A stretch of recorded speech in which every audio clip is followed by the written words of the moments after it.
We think you might be more comfortable in economy class. The lead flight attendant, Brenda said with a saccharine smile. There's a bit more energy back there. People more like yourselves. In their paid-for business class seats, 16-year-old twins Isaiah and Zion Harris exchanged a look of weary disbelief.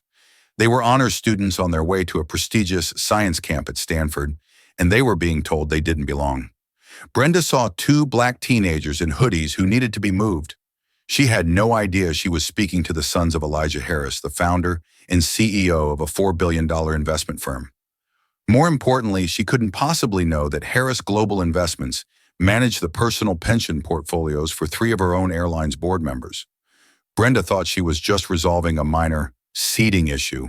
She had no idea that one quiet text message from Isaiah to his father would interrupt a major acquisition deal and force Elijah to make a single furious phone call directly to her airline's CEO, a call that wouldn't just get her fired, but would trigger a corporate crisis and a public reckoning for the entire airline. Before I continue this shocking story, where are you watching from today? Hit that like button if you've ever witnessed discrimination on public transportation, and subscribe to catch more stories of justice served. Now let's rewind to see how these twin brothers turn an entire airline upside down. The morning had started with such promise.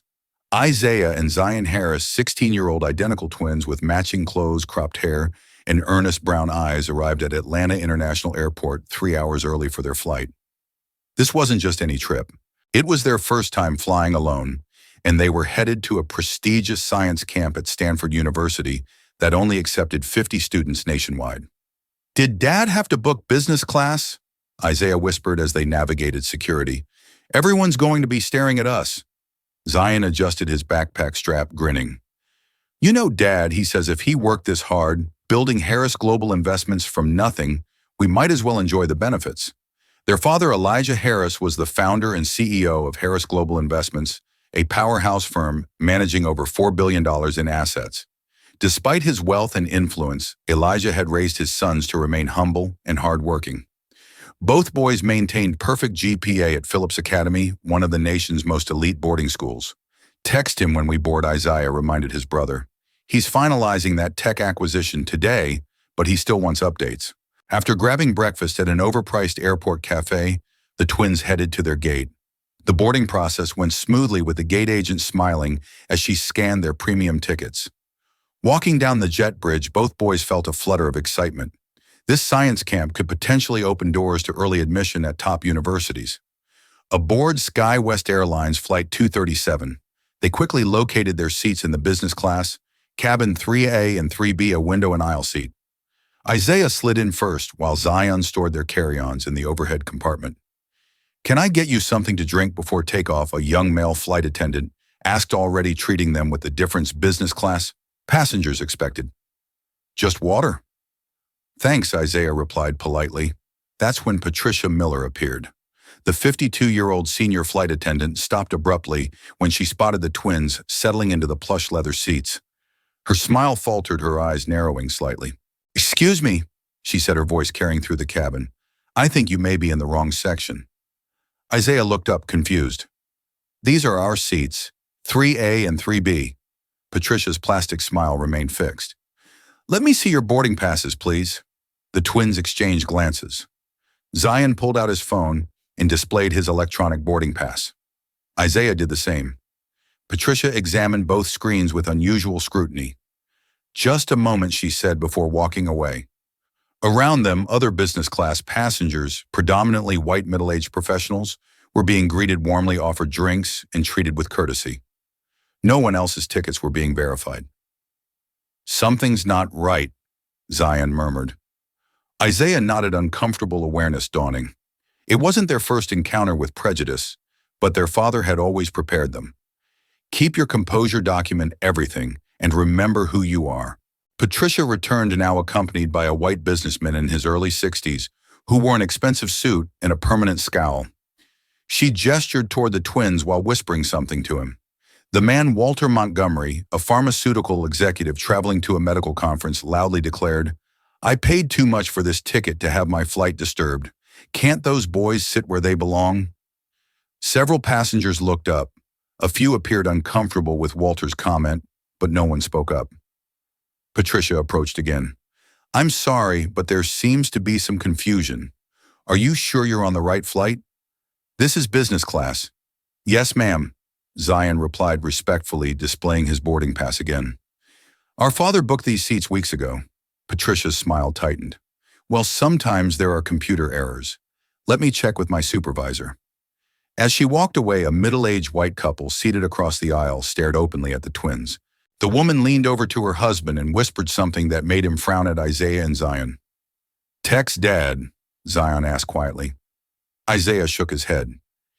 He's in that big meeting? Let's handle it ourselves first.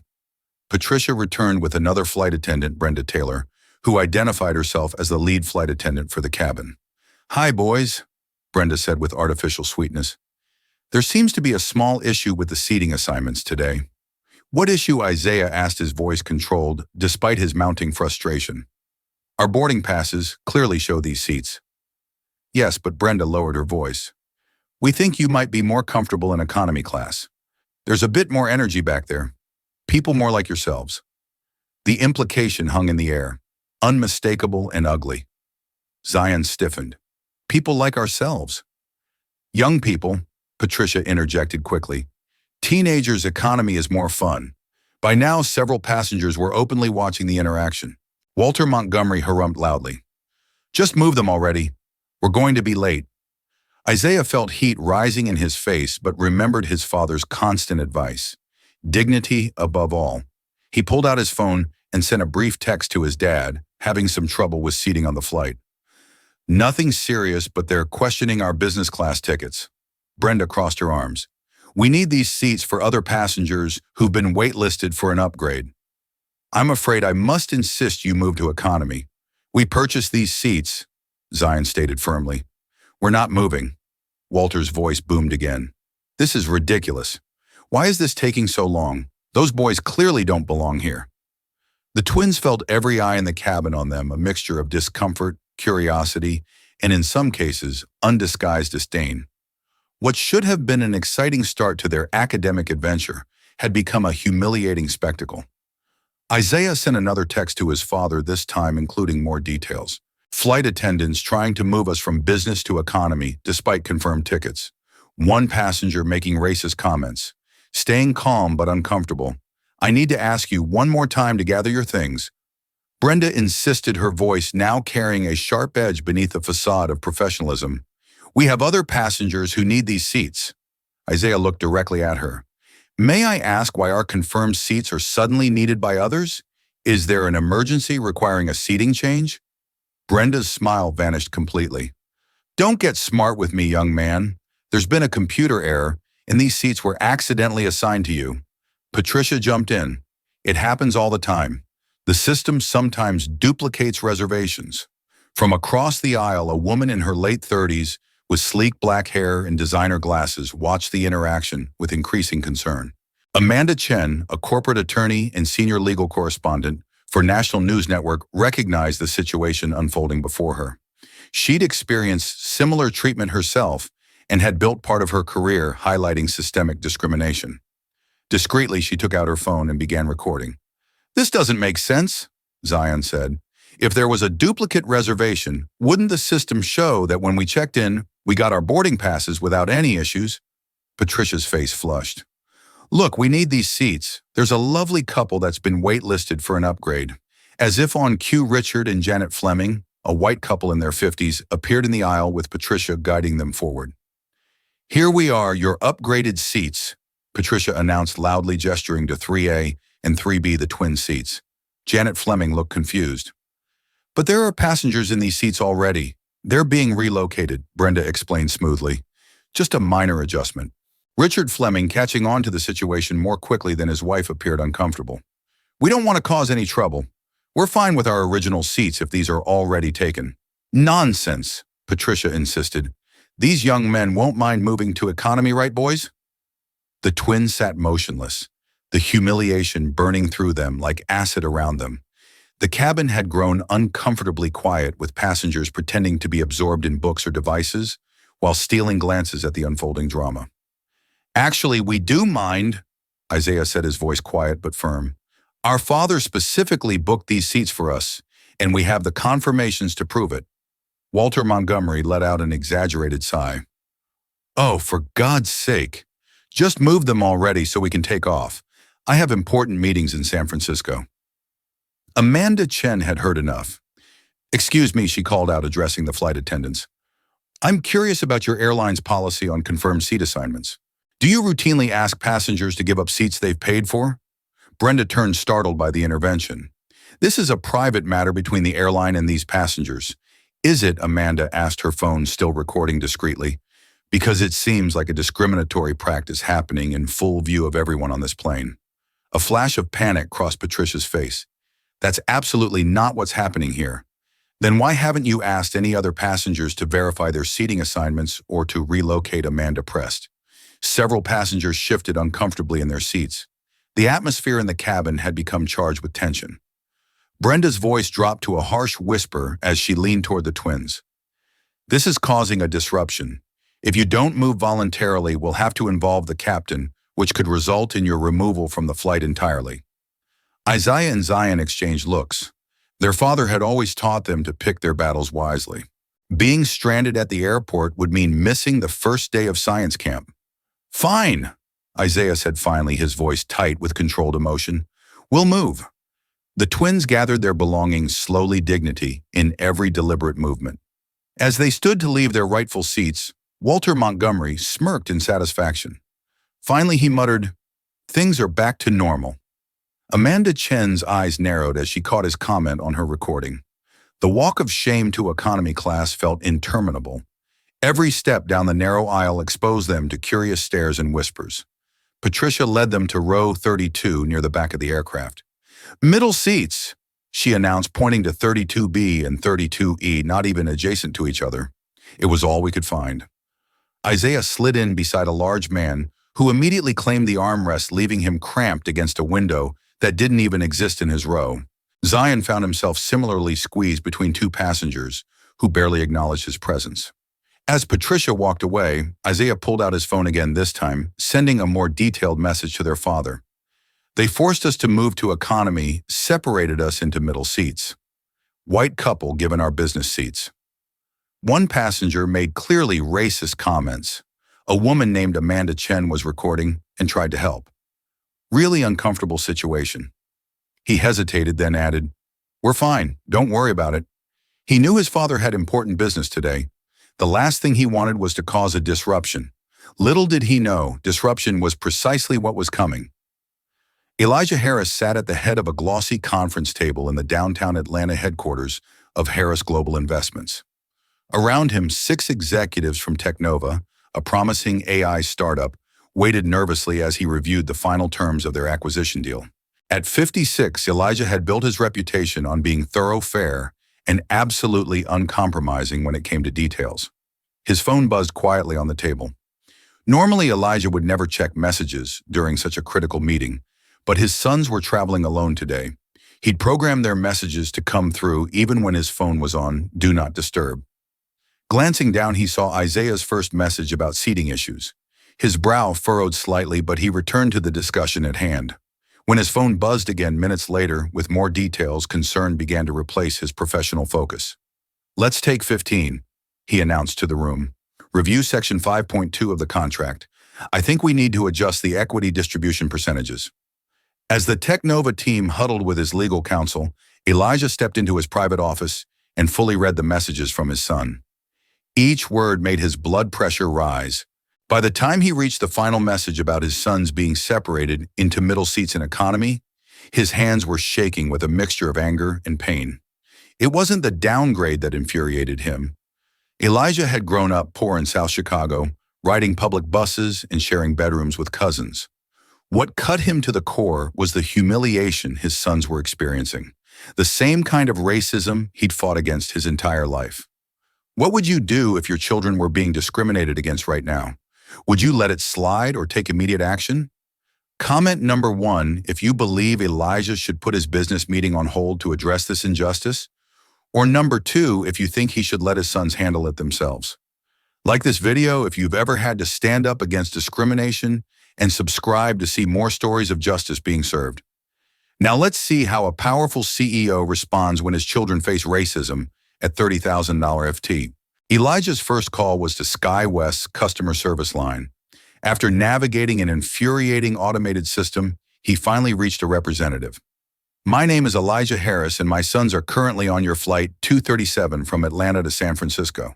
They've just been forcibly removed from their confirmed business class seats and separated in economy due to what appears to be racial discrimination." The representatives sounded nervous. "I'm very sorry to hear that, Mr. Harris. Let me check their reservation." After a painful 2 minutes on hold, the representative returned.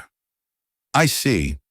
They were originally assigned to business class, but there's a note indicating a seating change request." "They made no such request," Elijah stated, his voice dangerously calm. "They were forced to move by your flight attendants, while other passengers made openly racist comments." "I'm very sorry, sir, but the flight is preparing for departure. There's nothing I can do at this point." Elijah's patience evaporated. "What's your name, Sandra?" "Sir." "Well, Sandra, I want you to know that my investment firm manages the pension portfolios for 3 of your airline's board members. My sons were just publicly humiliated by your staff. Now I need to speak to someone with actual authority, or I promise you this will become the most expensive seating error in your company's history." "Please hold," Sandra replied quickly. While waiting, Elijah sent a text to his executive assistant. "Get me Thomas Reynolds' cell number. SkyWest Airlines CEO. Urgent." His assistant was nothing if not efficient. Within 30 seconds, his phone dinged with the information. Elijah hung up on the still silent customer service line and dialed Reynolds directly. Thomas Reynolds was reviewing quarterly projections when his private cell phone rang with an unknown number. Normally, he would ignore it, but something perhaps instinct-honeyed from decades in business made him answer. "Reynolds speaking." "Thomas, this is Elijah Harris." There was a brief silence. The two men had met at various industry events but weren't close. Reynolds knew enough to recognize that a direct call from Elijah Harris was significant. "Elijah, this is unexpected. What can I do for you? I'll be direct. My teenage sons are currently on SkyWest Flight 237. They were booked in business class but have just been forcibly moved to economy by your flight attendants. One of your passengers made explicitly racist comments, and your staff not only failed to address it, but seemingly endorsed it by accommodating his discomfort with my black sons in business class." Reynolds felt his stomach drop. "That's extremely concerning. Are you certain a passenger named Amanda Chin recorded the incident? She works for National News Network as their senior legal correspondent." The implications hit Reynolds immediately. Amanda Chen was a well-known figure who had broken several major discrimination cases against corporations last year. "I'll handle this immediately," Reynolds said, already pulling up flight information on his computer. "Can you tell me your sons' names? Isaiah and Zion Harris, 16 years old, honors students headed to Stanford for a science program. And Thomas, they're still on the tarmac. This is happening right now. Give me 5 minutes," Reynolds replied, his mind racing through potential PR nightmares and legal consequences. "I'll call you back." Elijah hung up and stared out his office window at the Atlanta skyline. He'd built his company from nothing, overcoming barriers and prejudice at every step. He'd hoped his success would shield his children from some of these experiences, the painful reality that it hadn't cut deeper than any business setback ever could. His phone rang. Reynolds again. "I've spoken to the captain," Reynolds said without preamble. "The flight is being held at the gate. I've instructed them to find and remove the flight attendants involved. Airport security will escort your sons back to their original seats with a full apology." "That's a start," Elijah replied coolly. "I understand you manage investments for several of our board members," Reynolds continued.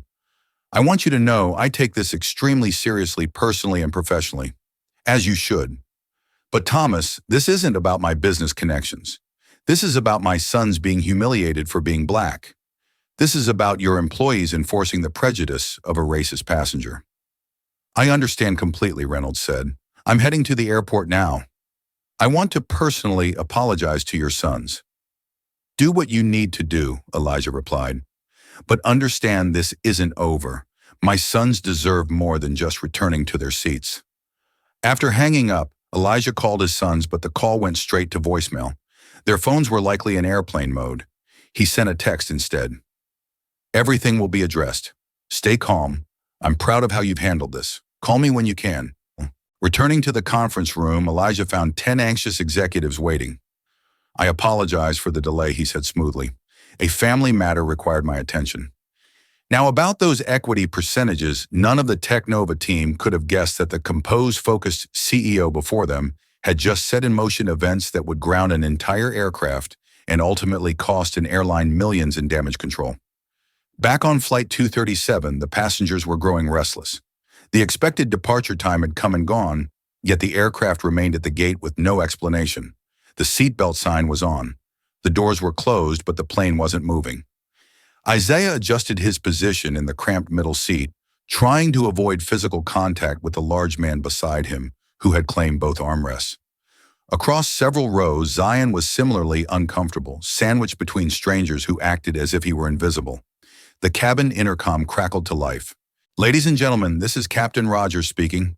We're experiencing a slight delay due to an administrative issue. We expect to be underway shortly. Flight attendants, please report to the forward galley." Patricia and Brenda exchanged concerned glances before making their way to the front of the aircraft. Through the thin partition, passengers in the first few rows could hear raised voices, though the words were indistinct. 5 minutes passed, then 10. Passengers began to grumble, checking watches and sighing dramatically. Walter Montgomery was among the loudest complainers. "This is outrageous," he announced to no one in particular. "Some of us have important meetings to attend." The captain's voice came over the intercom again. "Ladies and gentlemen, I apologize for the continued delay. We've been asked to remain at the gate temporarily. I'll provide more information as soon as it becomes available." Just as he finished speaking, the forward cabin door reopened. 2 airport security officers stepped aboard, followed by a man in an expensive suit who radiated authority. The security officers spoke briefly with the captain, who pointed toward the back of the plane. The security team began walking purposefully down the aisle toward economy class. Passengers watched with a mixture of curiosity and alarm as they approached the rear of the aircraft. Isaiah felt his heart rate spike as he realized they were heading straight for him. Had he and Zion somehow gotten into trouble? Was there a problem with their tickets after all? His mind raced through possible scenarios, none of them good. The first security officer stopped directly beside his row. "Isaiah Harris," he asked quietly. Isaiah swallowed hard. "Yes, sir. Would you please collect your belongings and come with us? Your brother, too." The large man beside Isaiah shifted uncomfortably, suddenly eager to make space. Isaiah gathered his backpack with trembling hands, confusion and anxiety washing over him in equal measure. Across the plane, Zion was receiving the same instructions. As both boys emerged into the aisle, every eye in the cabin followed them. Some passengers looked concerned, others merely curious, while a few, including Walter Montgomery, wore expressions of vindication, as if their suspicions about the twins had been confirmed. The security officers escorted the boys toward the front of the plane. As they passed the business class section, Isaiah noticed Patricia and Brenda standing near the cockpit door, their faces pale with shock. The man in the expensive suit watched intently as the twins approached. "This way, please," the security officer said, guiding them toward the exit. As they passed Walter Montgomery's seat, the businessman smirked. "Should have checked their tickets more carefully," he muttered just loud enough to be heard. Amanda Chen, still in her business class seat, caught Isaiah's eye and gave him a reassuring nod. Something in her expression suggested that whatever was happening might not be as bad as it seemed. The twins were escorted off the plane onto the jetway, where they found themselves face to face with another man in an even more expensive suit, flanked by several airline executives. "Isaiah and Zion Harris," the man asked, extending his hand. "I'm Thomas Reynolds, CEO of SkyWest Airlines. I want to personally apologize for the inexcusable treatment you received today." The twins exchanged stunned glances. "Your father contacted me directly," Reynolds continued. "What happened to you was unacceptable and does not reflect the values of our airline.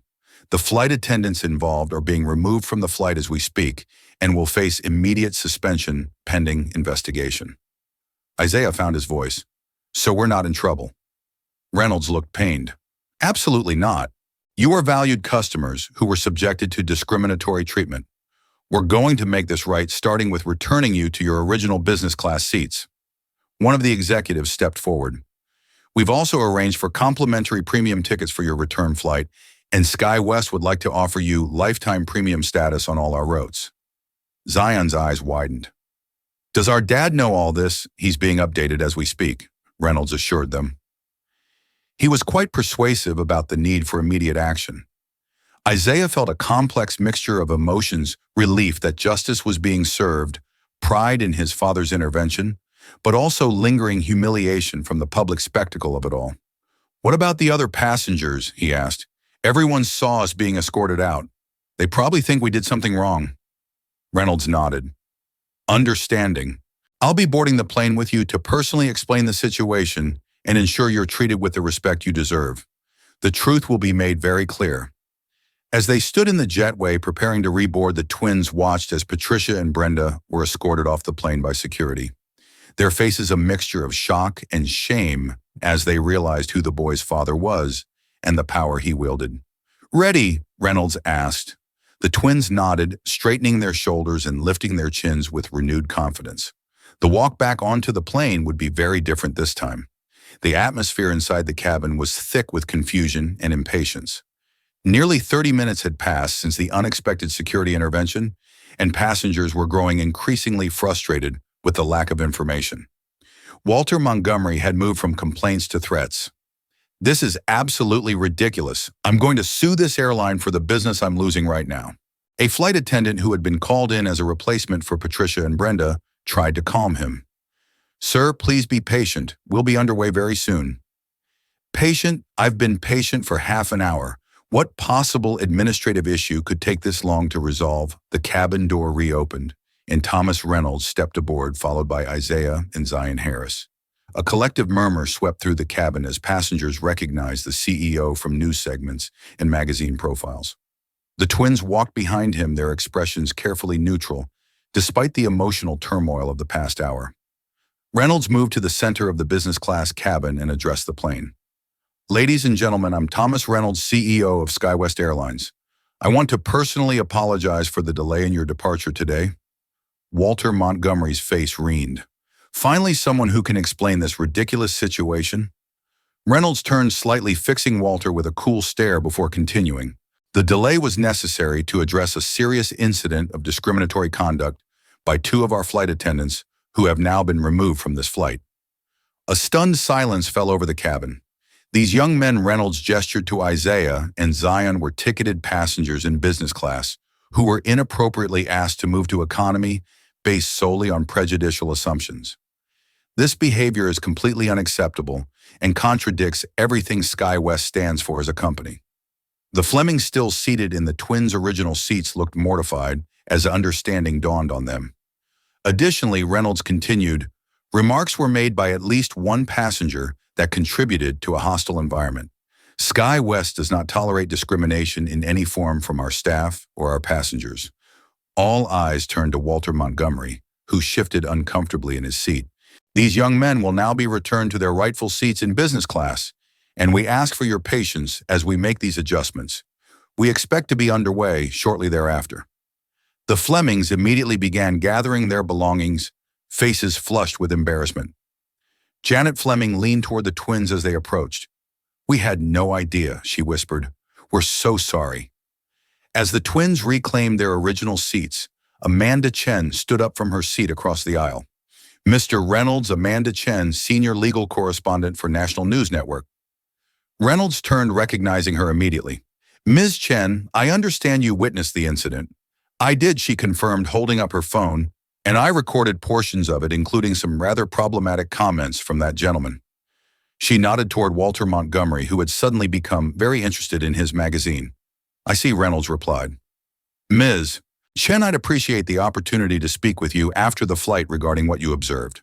Of course, she agreed, though I should mention that discriminatory treatment in public accommodations falls squarely within my coverage area at NN.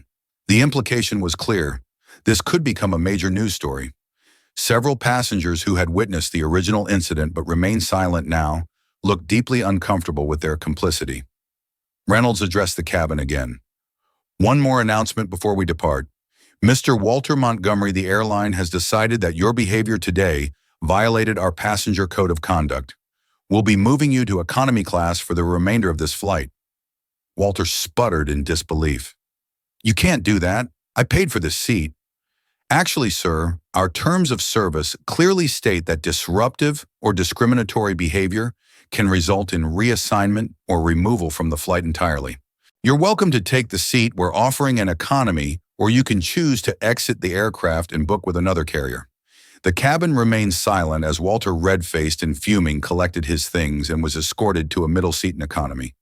Ironically, one of the very seats the twins had been forced to occupy earlier. As the flight prepared for departure once more, Reynolds approached the twins. Your father's on the line if you'd like to speak with him before takeoff. He handed Isaiah a satellite phone connected to the aircraft's communication system. Elijah's voice came through clearly. Isaiah, Zion, are you both there? We're here, Dad. Isaiah replied, his voice slightly shaky with emotion. They moved us back to business class. I know, Mr. Reynolds has been keeping me updated. Are you both okay? We're fine, Zion chimed in, just a little overwhelmed. I understand. Listen to me. You two did exactly the right thing. You stayed calm, you documented what happened, and you maintained your dignity throughout. I couldn't be prouder. Isaiah swallowed hard. Thanks, Dad. Mr. Reynolds has assured me that this situation will be addressed thoroughly.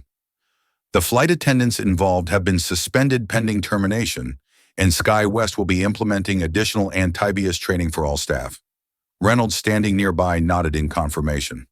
Enjoy the rest of your flight, Elijah continued. Focus on the science program. This situation is being handled. After saying goodbye, Isaiah handed the phone back to Reynolds. As the CEO prepared to disembark, he addressed the twins one final time. Again, my sincere apologies for what you experienced today. Please don't hesitate to contact me directly if you need anything else during your travels. As Reynolds left the aircraft, passengers began to whisper among themselves, many now recognizing the twins as the sons of billionaire CEO Elijah Harris, a frequent subject of business news profiles and Fortune magazine covers. The reality of who they had been discriminating against was sinking in, and the atmosphere in the cabin had shifted dramatically from contempt to difference, a change that felt almost as uncomfortable to the twins as the original discrimination. As the plane finally pushed back from the gate nearly 2 hours behind schedule, the dynamic in the business class cabin had transformed completely. Flight attendants who had replaced Patricia and Brendan now hovered attentively around Isaiah and Zion, offering premium headphones, extra pillows, and a selection of pre-flight beverages. Is there anything else we can get for you before takeoff? Asked Craig, the new lead flight attendant, his solicitude bordering on obsequious.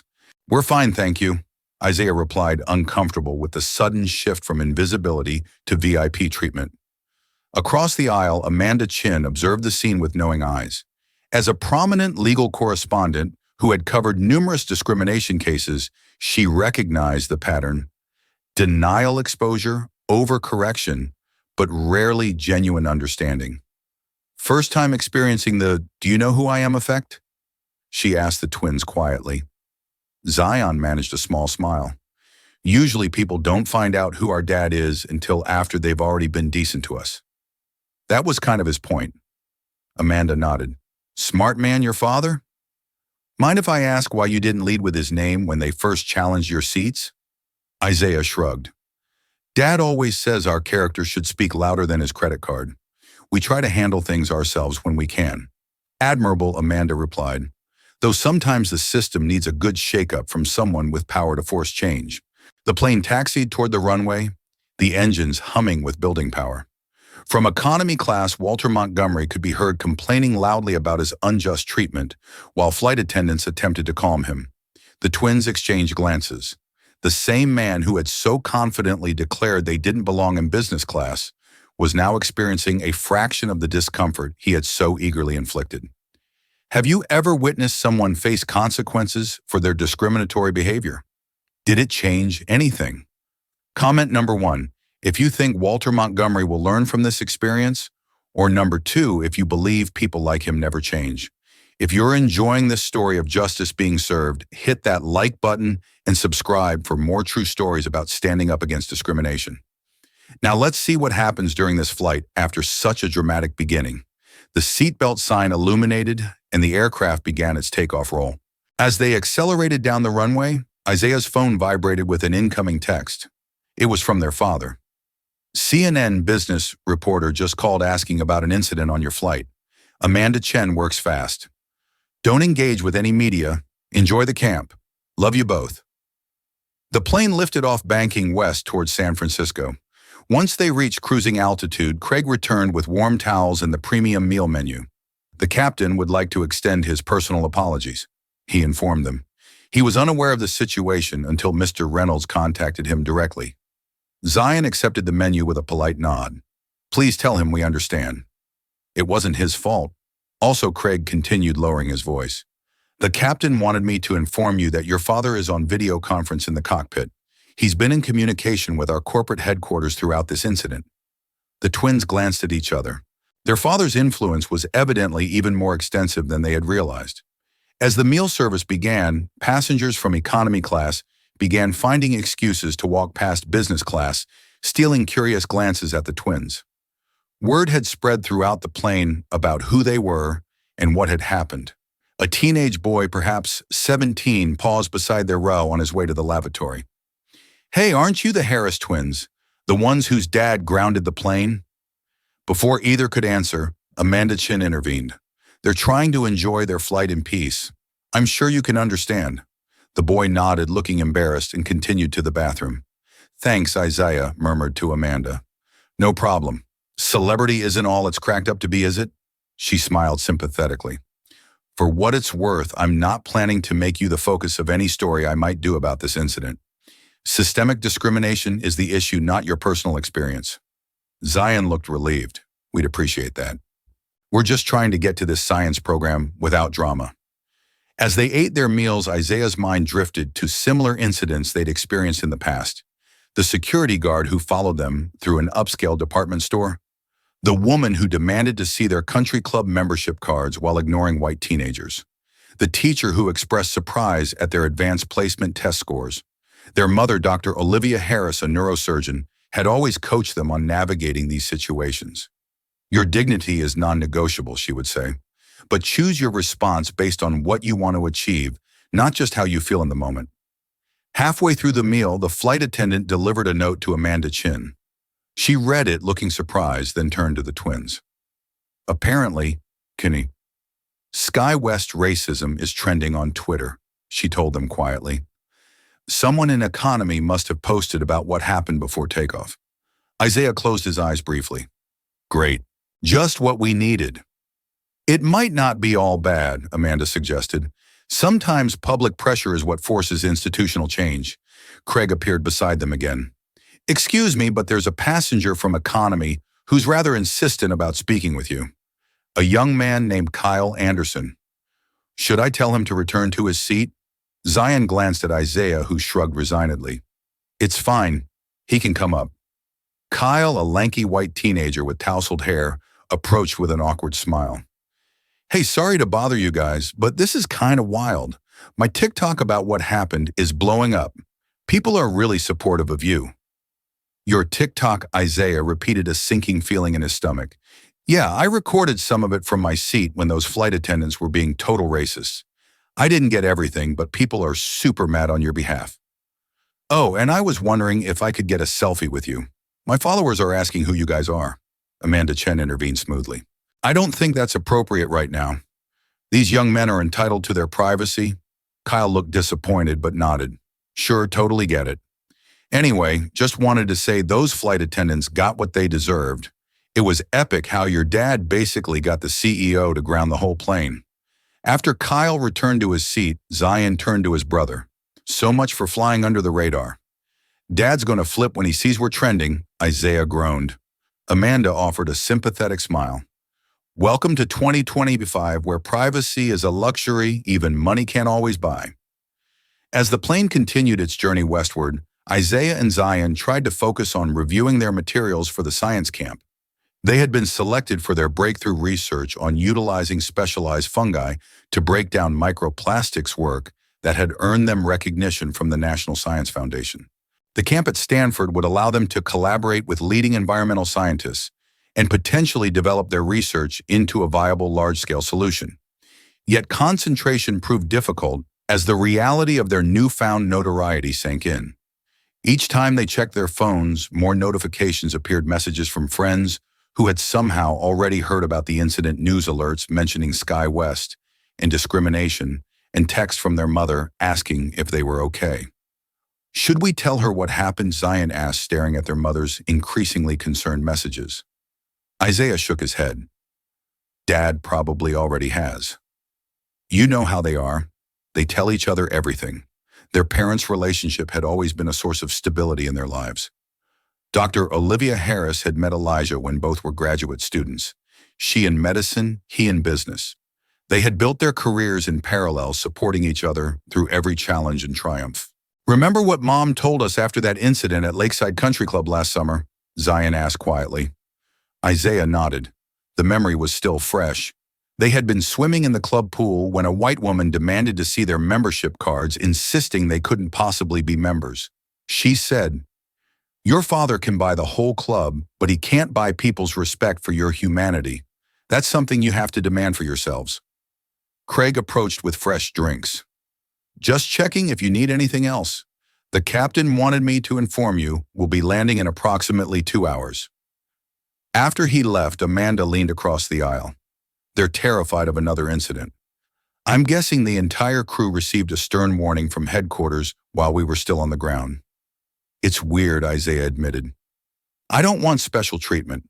I just wanted the same treatment as everyone else from the beginning.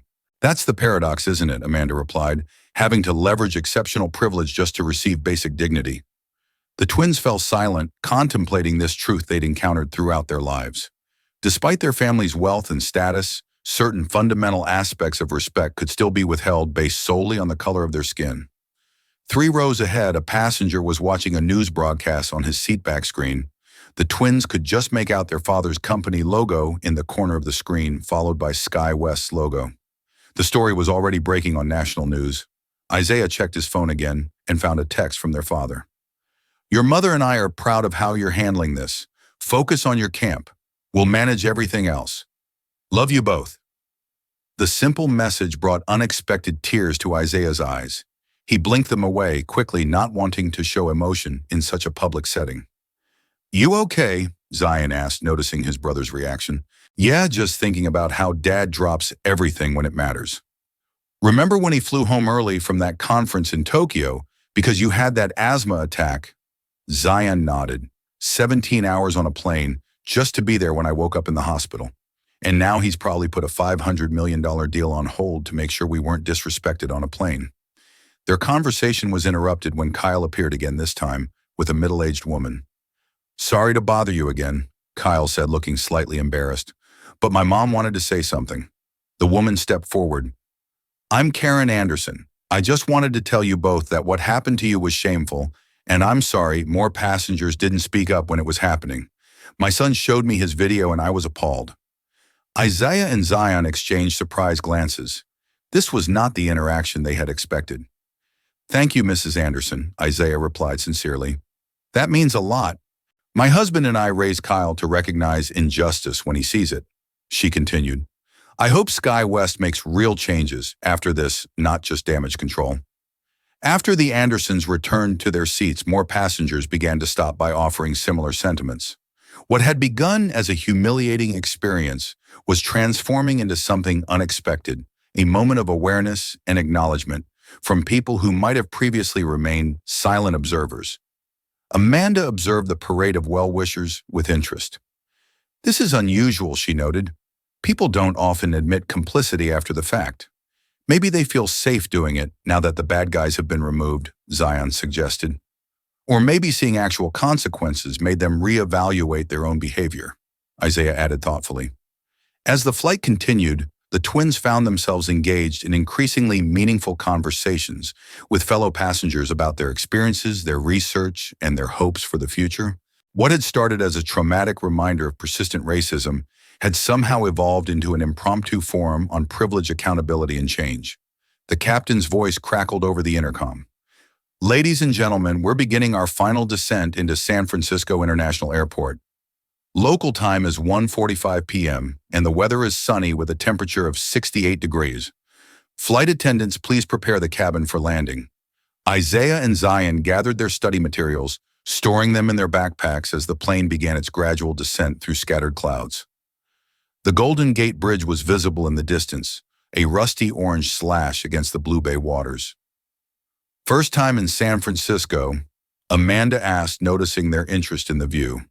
"Son," Isaiah replied, "we came for a robotics competition last year, but didn't get to see much of the city. Well, the Stanford campus is beautiful. You'll enjoy your time there." As the plane touched down with a gentle thud and taxied toward the terminal, Craig approached the twins once more. "The captain has asked that you remain seated after we arrive at the gate. SkyWest representatives would like to speak with you briefly before you deplane." The brothers exchanged worried glances. "Is there a problem?" Zion asked. "Not at all," Craig assured them. "They just want to ensure your experience from this point forward is positive." When the aircraft reached its gate and the seatbelt sign was turned off, passengers began the usual rush to retrieve luggage and exit. Isaiah and Zion remained seated, as instructed, watching as the cabin gradually emptied. Walter Montgomery stormed past without making eye contact, his face still flushed with indignation. The Flemings paused briefly to offer another apology before continuing toward the exit. Kyle Anderson gave them a thumbs up and mouthed, "Good luck," as he followed his mother off the plane. Amanda Chin gathered her belongings but hesitated. "Would you like me to stay until the SkyWest representatives arrive? Sometimes having a witness can be helpful."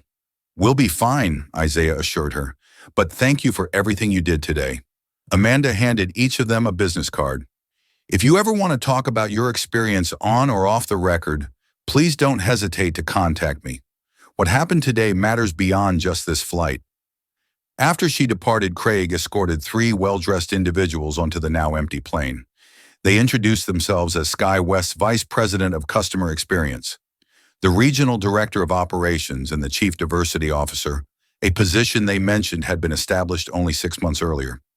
"First and foremost, we want to extend our deepest apologies for your experience today," the VP began, her tone carefully calibrated between corporate and compassionate. "What happened was completely unacceptable and contradicts our company values." The Chief Diversity Officer, a Black woman in her 40s, spoke next. "Beyond the immediate incident, we recognize this reflects deeper issues within our organization that we are committed to addressing. The flight attendants involved have been terminated effective immediately." Each executive presented the twins with large gift baskets containing premium headphones, travel vouchers, and various SkyWest branded luxury items. They also provided business cards with direct contact information and assurances that the airline would cover all expenses related to their return trip. "Your father has been extremely gracious throughout this situation," the regional director added. "We understand he declined our offer of a private charter for your return flight, but please know that option remains available should you change your minds." The twins accepted the apologies and gifts with polite thanks, though both felt increasingly uncomfortable with the excessive attention. What they had wanted was simply to be treated with the same respect as any other passenger, not special treatment after the fact. As they finally exited the aircraft, they were surprised to find more SkyWest representatives waiting in the jet bridge, along with a man holding a sign with their names. "I'm Dr. Torres from Stanford," he introduced himself, looking concerned. "The program sent me to meet you after we heard about the delay. Is everything all right?" "We're fine," Zion assured him. "It's been an unusual morning, but we're ready for the camp." Dr. Torres lowered his voice. "There are some news vans outside the terminal. Apparently the story has gotten quite a bit of attention. We can take you through a service exit if you prefer to avoid them." Isaiah checked his phone and was shocked to find over 50 notifications. Their names were trending on Twitter along with Ear SkyWest Racism and Dessertor Business Class Weldlack. Someone had leaked their identities and the story had exploded across social media. "Yes, please," he replied to Dr. Torres. "We'd rather avoid the cameras," as they followed Dr. Torres through a service corridor. Their phones continued to buzz with messages. Their father had texted again, CNN and MSNBC requesting interviews. Fox News 2. "You don't have to talk to anyone. Focus on your program. Mom and I will handle the rest." Their mother had sent a longer message. "So proud of how you boys handled yourselves today. This isn't the lesson we wanted you to learn on this trip, but you've shown remarkable maturity. Call me tonight after you're settled. Love you infinitely. There were also dozens of messages from friends, relatives, and even strangers who had somehow obtained their contact information. Most expressed support, though a few questioned whether they had played the race card to get special treatment. SkyWest stock is down nearly 4% today, Dr. Torres mentioned as they reached his car in the parking garage. Your father must have considerable influence. He just wanted us to be treated fairly, Isaiah said, uncomfortable with the implication. Of course, Dr. Torres replied quickly. I didn't mean to suggest otherwise. It's just remarkable how quickly the company responded. During the drive to Stanford, the twins scrolled through news articles about the incident. Most framed it as a David versus Goliath story, though in this case, David had a billionaire father. Some commentators were already using the incident as evidence of ongoing discrimination in the airline industry, while others questioned whether the response would have been the same if the victims had been from less privileged backgrounds. This is getting out of hand, Zion murmured, showing his brother a particularly sensationalized headline. Black teen twins humiliated. Billionaire dad grounds entire flight in response. Isaiah nodded grimly. And we still have 2 weeks of camp ahead of us. Everyone's going to know who we are before we even arrive. Dr. Torres glanced at them in the rearview mirror. If it helps, we've informed the other participants and instructors to respect your privacy. This program is about science, not social media fame.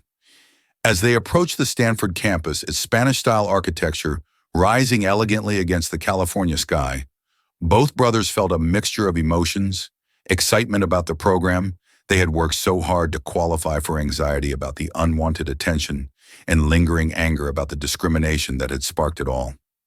Isaiah's phone vibrated with another message, this one from Patricia Miller, the flight attendant who had first questioned their seats. Isaiah and Zion. I am deeply sorry for how I treated you today. My behavior was inexcusable. I've reflected on my actions and recognized the bias that informed them. While I understand an apology cannot undo the harm caused, I hope you know I will carry this lesson forward. Sincerely, Patricia Miller. He showed the message to his brother, unsure how to feel about this unexpected communication. Think it's sincere? Zion asked skeptically. Isaiah shrugged. Maybe, or maybe her lawyer told her to apologize. As Dr. Torres pulled up to the residence hall where they would be staying, a small group of students was already gathered outside. When they spotted the car, excited whispers spread through the group.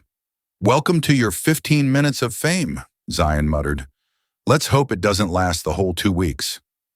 2 weeks later, the Harris twins boarded another SkyWest flight, this time from San Francisco back to Atlanta. Despite the airline's offer of a private charter, Elijah and Olivia had agreed with their sons that taking a regular commercial flight was important, a statement that they wouldn't be driven away from public spaces. The science camp had been everything they'd hoped for intellectually, though the social dynamics had been complicated by their unexpected fame. Some students had treated them with awkward difference, others with genuine curiosity about both their research and their experience on the flight. A few had seemed resentful of the attention the twins received, suggesting they had somehow benefited from the incident. Through it all, Isaiah and Zion had maintained their focus on the program, impressing instructors with their dedication and innovative thinking. Their fungal microplastic remediation project had been selected for further development with Stanford's Environmental Engineering Department, the real victory they had come for. As they settled into their business class seats for the return journey, the contrast with their initial flight was striking. The lead flight attendant had greeted them by name as they boarded. The captain had personally welcomed them, and several passengers had recognized them from news coverage. Weird how everything's changed, Zion observed as they waited for takeoff. 2 weeks ago, we weren't good enough for these exact seats. Isaiah nodded. And now everyone's falling over themselves to make us comfortable. Their incident had indeed sparked a national conversation. Your SkyWest racism had trended for 3 consecutive days, with thousands sharing their own experiences of discrimination on airlines and in other public accommodations. The company's stock had dropped nearly 7% before stabilizing, and the CEO had announced comprehensive anti-bias training for all employees.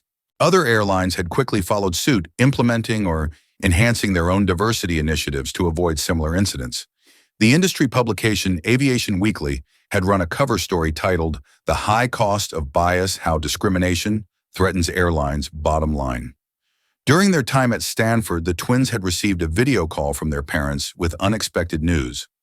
Elijah had been invited to join SkyWest's board of directors as part of the company's commitment to transforming its corporate culture. After careful consideration, he had accepted, explaining to his sons that change often required working from within. "Your father thinks he can do more good on the inside than just being angry from the outside," Olivia had explained. "Sometimes the most effective advocacy happens in boardrooms, not just on social media." The plane took off smoothly, banking over San Francisco Bay before turning eastward toward home. Once they reached cruising altitude, Isaiah pulled out his tablet to review the emails that had accumulated during their final day of camp. Among them was a message from Amanda Chen, the legal correspondent who had witnessed and recorded the original incident.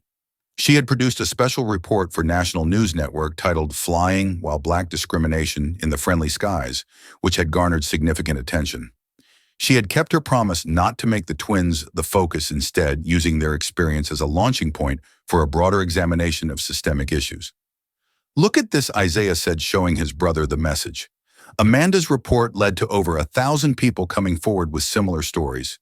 She's created a database tracking discrimination complaints across all major airlines. Zion scrolled through the attached data visualization. "That's actually pretty impressive. Turns out our experience wasn't so unusual, just the response to it." That had been the most uncomfortable realization over the past 2 weeks. The privilege that had allowed their mistreatment to be addressed so swiftly was unavailable to most victims of discrimination. Their father's connections and wealth had created immediate consequences that most people could never access. This understanding had led to a decision. During their second week at Stanford, with their parents' support, the twins had begun the paperwork to establish the Harris Equity Foundation, which would provide legal assistance to victims of discrimination who lacked the resources to seek justice on their own. "Dad says the foundation can help level the playing field a little," Isaiah explained to a fellow camper who had asked about their plans. "Our experience got attention because of who our father is. Most people don't have that advantage." The seatbelt sign dinged off and a flight attendant approached with a tablet. "Mr. Harris and Mr. Harris, the captain wanted me to share something with you. This is our new mandatory training module that all SkyWest employees are now required to complete." The screen displayed a professional training program titled "Recognizing and Addressing Unconscious Bias." The flight attendant scrolled through several sections, showing comprehensive scenarios, discussion questions, and evaluation metrics. "Every employee from the CEO to the newest hire must complete this program quarterly," she explained. "Your experience has truly transformed our company's approach to these issues." After she left, Zion leaned toward his brother. "Think it will make a difference?" Isaiah considered the question seriously. "For some people, probably.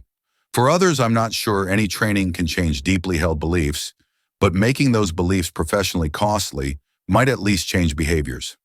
Their conversation was interrupted by a notification on Isaiah's phone, a video call from their parents. They answered to find Elijah and Olivia in the family's Atlanta home. "How's the flight?" Olivia asked, her face filling the screen.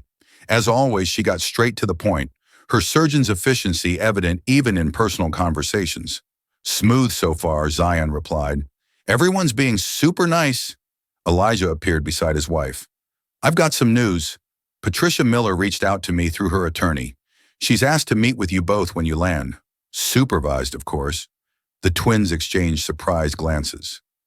"What does she want?" Isaiah asked cautiously. "To apologize in person, apparently," Elijah explained. "She claims the incident forced her to confront biases she didn't realize she had. She's entered counseling and wants to make amends." "Do we have to meet her?" Zion asked. "Absolutely not," Olivia assured them. "This is entirely your decision. You've already handled more than teenagers should have to deal with." Isaiah considered the request. "What do you think, Dad? Is she sincere?" Elijah's expression was thoughtful. "Her attorney says she's declined several paid interview offers and isn't seeking publicity. That suggests sincerity. But again, this is your call, not mine." After disconnecting, the brothers discussed the unexpected request. Their parents had raised them to believe in the possibility of genuine change and the importance of forgiveness, not for the offender's benefit, but for their own peace of mind. "Maybe it would provide closure," Isaiah suggested. Zion nodded slowly. "And if she's really trying to change, refusing to even hear her out kind of undermines what we're trying to accomplish with the foundation." By the time the plane began its descent into Atlanta, they had reached a decision. They would meet with Patricia briefly with their parents present at the airport's interfaith chapel, neutral ground, where privacy could be maintained. The meeting itself was brief but powerful. Patricia, no longer in her SkyWest uniform, appeared genuinely remorseful as she faced the family. "What I did was wrong," she stated simply. "I've spent these 2 weeks examining why I automatically assumed you didn't belong in business class, why I valued Mr. Montgomery's comfort over your rights. I'm not asking for forgiveness or for my job back. I just wanted you to know that you've changed how I see the world, and I'm committed to continuing that change." The twins listened respectfully, neither offering easy absolution nor expressing lingering anger. They simply acknowledged her words and wished her well in her journey forward. As they left the airport, reporters called out questions, but the family moved past them with polite no comments. In the car heading home, Elijah asked his sons what they had learned from the experience. "That speaking up matters," Zion replied after a moment of reflection. "Even when it's uncomfortable, that privilege comes with responsibility," Isaiah added. "We got justice because of who you are, Dad. The foundation can help extend that to people who don't have your connections." Olivia smiled proudly. "You've both shown wisdom beyond your years throughout this ordeal." Elijah nodded agreement. "And you've helped create change that will affect thousands of travelers you'll never meet. That's a legacy to be proud of." As they pulled into the driveway of their Buckhead home, Isaiah glanced at his brother. The incident on Flight 237 had been painful and humiliating, but it had also awakened them to their power to affect change, not just through their scientific innovations, but through their voices and their choices. "Ready for junior year?" he asked Zion as they retrieved their luggage from the trunk. "Ready," his twin replied with a smile. "Though I doubt it'll be as eventful as our summer vacation." Their parents overheard the exchange and shared a knowing look. The twins had entered the summer as exceptional students. They were returning as young men with a deeper understanding of both injustice and influence, and the determination to use one to combat the other. This story reminds us that privilege and power often determine who receives justice in our society. Isaiah and Zion only saw immediate consequences for discrimination because their father wielded exceptional influence. For every viral incident like theirs, countless others go unrest because the victims lack connections or resources to force accountability. True change requires action at both individual and systemic levels. Amanda Chin recording the incident, Kyle posting about it, and Elijah leveraging his influence all contributed to addressing the immediate situation. But lasting transformation came through institutional changes, new training programs, policy revisions, and the creation of the Harris Equity Foundation. The twins learned that speaking up matters even when uncomfortable, and that privilege comes with responsibility. They recognized their unique position to help others without their advantages. Their decision to meet with Patricia demonstrated maturity and understanding that genuine growth requires both accountability and opportunity for redemption. Perhaps most importantly, this story shows that discrimination doesn't disappear with wealth or status. It merely changes form. No amount of success completely shields people of color from bias. The real measure of progress isn't the absence of prejudice, but how swiftly and decisively we respond to it. What would you do if you witnessed discrimination, like what happened to Isaiah and Zion? Would you speak up like Amanda Chen or remain silent like most passengers? Share your thoughts in the comments below. If this story moved you, please hit that like button and subscribe to hear more powerful stories about standing up against injustice. Don't forget to share this video with someone who needs this important message today. Thank you for watching, and remember that each of us has the power to create change when we choose courage over comfort. Charles Sanzale learned. This story reminds us that privilege and power often determine who receives justice in our society. Isaiah and Zion only saw immediate consequences for discrimination because their father wielded exceptional influence. For every viral incident like theirs, countless others go unaddressed because the victims lack connections or resources to force accountability. True change requires action at both individual and systemic levels. Amanda Chin recording the incident, Kyle posting about it, and Elijah leveraging his influence all contributed to addressing the immediate situation. But lasting transformation came through institutional changes, new training programs, policy revisions, and the creation of the Harris Equity Foundation, the twins learn that speaking up matters even when uncomfortable, and that privilege comes with responsibility. They recognize their unique position to help others without their advantages. Their decision to meet with Patricia demonstrated maturity and understanding that genuine growth requires both accountability and opportunity for redemption. Perhaps most importantly, this story shows that discrimination doesn't disappear with wealth or status. It merely changes form. No amount of success completely shields people of color from bias. The real measure of progress isn't the absence of prejudice, but how swiftly and decisively we respond to it. What would you do if you witnessed discrimination, like what happened to Isaiah and Zion? Would you speak up like Amanda Chen or remain silent like most passengers? Share your thoughts in the comments below. If this story moved you, please hit that like button and subscribe to hear more powerful stories about standing up against injustice. Don't forget to share this video with someone who needs this important message today. Thank you for watching, and remember that each of us has the power to create change when we choose courage over comfort.